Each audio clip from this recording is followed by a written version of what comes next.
We're here in the Moravian Cemetery of Staten Island. Founded in 1740, it houses many of Staten Island's greatest attributes. Cornelius Vanderbilt was one of Staten Island's most affluent men of the century. He was also a well-known philanthropist. He built his wealth through the railroad and shipping industries in the island. In the Moravian Cemetery, he has his own mausoleum erected, with several family members in the mausoleum. Famous Staten Islanders are also buried in the Moravian Cemetery, such as Alice Austin. We're here at historic Richmond Town. Much of this old village was actually made from houses that were relocated from other locations in Staten Island, such as Old Guyon's house on New York Avenue, and the Basket Weaver's house, which is down on Richmond Hill.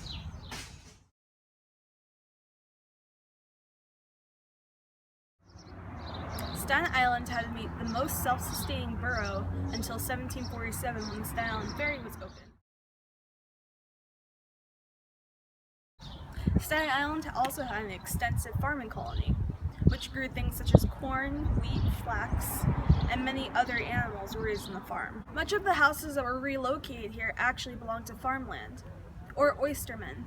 Oysters were one of Staten Island's best commodities. Many of these houses were relocated to historic Richmond Town. Many of them were formerly on farmland. These Dutch houses had staircases built outside of the houses to save room for the Dutch, as they are very peculiar about their building methods.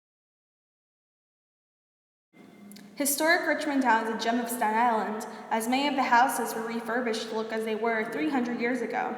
It's a great historical museum for people who don't like museums. You can actually feel yourself step into the past when you're here.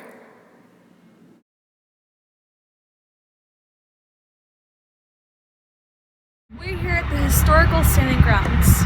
Staten Grounds was actually a free black community at the time of the Revolutionary War. Staten Grounds has been known for cultivating the first strawberries in North America. Staten Ground was settled in 1833. It was the first free black community and the longest running of its kind in North America. There's a long tradition of quilt making in Staten Ground. One quilt on the area has been dated as far back as 400 years. Many people know who Harriet Tubman was. She was one of the conductors of the Underground Railroad. Did you know that Staten Island has its own Harriet Tubman? His name was Louis Napoleon. He helped many free blacks find their way to Staten Ground.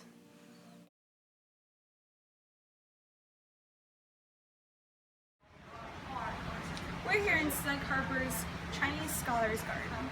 The garden was constructed in 1999 by Chinese scholars, actually bringing over every material that is here. Every aspect of the garden meant something to the scholars who constructed them, such as bamboo. It was flexible and strong, just as they had to be. Every single plant here represents something that a scholar would have to be in China, making this the most genuine and only garden of its kind in New York. The Scholar Garden has been a vision since 1984. It was made to be a place to meditate and be with nature. It's open to the public for a fee of $4 for students.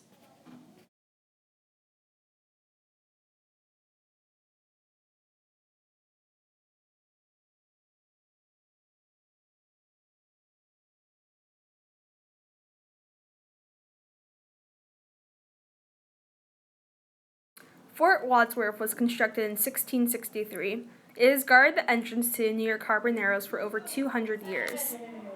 A fun fact is that the Verrazano Bridge, which overlooks the fort, was actually spelled incorrectly. Verrazano spelled his name with 2 Z's.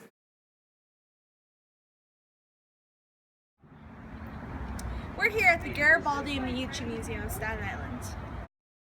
Meucci has actually been credited with inventing the telephone years before Alexander Graham even left Scotland. Garibaldi's been credited with unifying Italy and also helping the revolution in Brazil. He's been told to be the hero of the 2 worlds. He stayed at Meucci's house for 4 years while he was ill.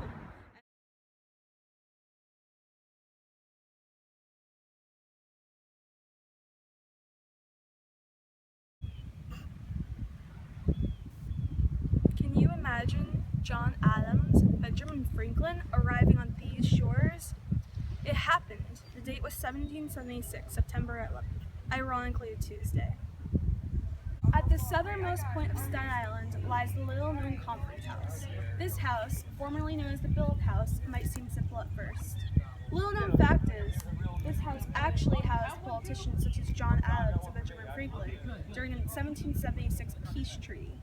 The peace treaty failed, as Staten Island used to be a loyalist state. The Conference House is also well known for being rumored to be haunted. People see a candle in the upstairs window and also see Revolutionary soldiers walking across the grass at night.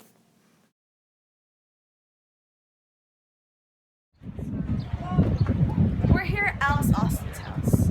Alice Austin was a photographer and a great woman for her time. She's attributed with many things, such as bringing over the first pug from China, being the first woman to own and drive a car in Staten Island, and having a portfolio of over 8,000 photos. Her most notable work includes her street photography, but she wasn't well known until the year before her death, sadly. A Life magazine editor noticed her work and had a whole showcase for her. She was wealthy for most of her life. Alice Austin learned photography at a young age from her uncle. He brought her her first camera from Europe.